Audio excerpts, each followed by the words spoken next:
China's sample return moon mission touches down. China has successfully put another probe on the moon. Its robotic Chang'e-5 mission touched down a short while ago with the aim of collecting samples of rock and dust to bring back to Earth.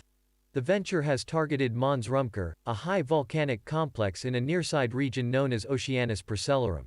The lander is expected to spend the next couple of days examining its surroundings and gathering up surface materials. It has a number of instruments to facilitate this, including a camera, spectrometer, radar, a scoop and a drill.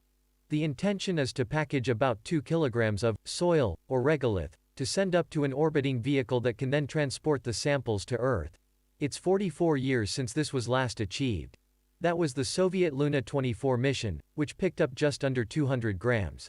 NASA's new megarocket, set for critical tests. Water on the moon could sustain a lunar base Artemis to the moon and beyond. Unlike the launch of the mission a week ago, the landing was not covered live by Chinese TV channels.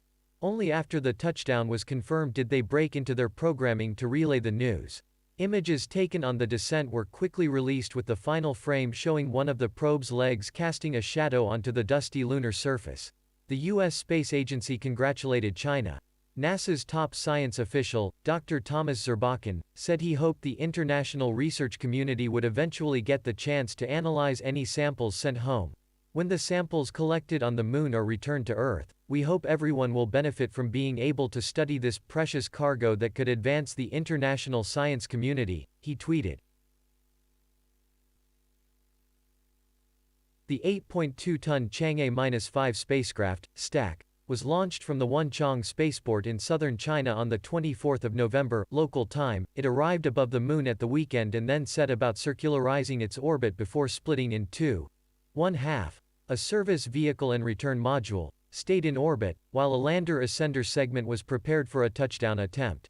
Chinese authorities say this lander-ascender element put down on the moon's surface at about 15:15 Greenwich Mean Time, 23:15 China Standard Time, after a 15-minute automated descent, controlled by the thrust of a 7,500 Newton engine.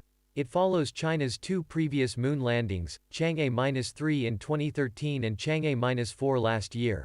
Both of these earlier missions incorporated a static lander and small rover. A total of just under 400 kilograms of rock and soil were retrieved by American Apollo astronauts and the Soviets' robotic Luna program, the vast majority of these materials coming back with the crewed missions. But all these samples were very old, more than 3 billion years in age. The Mons Rümker materials, on the other hand, promise to be no more than 1.2 or 1.3 billion years old. And this should provide additional insights on the geological history of the moon. The samples will also allow scientists to more precisely calibrate the chronometer they use to age surfaces on the inner solar system planets. This is done by counting craters. The more craters, the older the surface, but it depends on having some definitive dating at a number of locations, and the Apollo and Soviet samples were key to this. Chang'e-5 would offer a further data point. Reports from China suggest the effort to retrieve surface samples may last no longer than a couple of days. Any retrieved materials will be blasted back into orbit on the ascent portion of the landing mechanism, and then transferred across to the service vehicle and placed in the return module.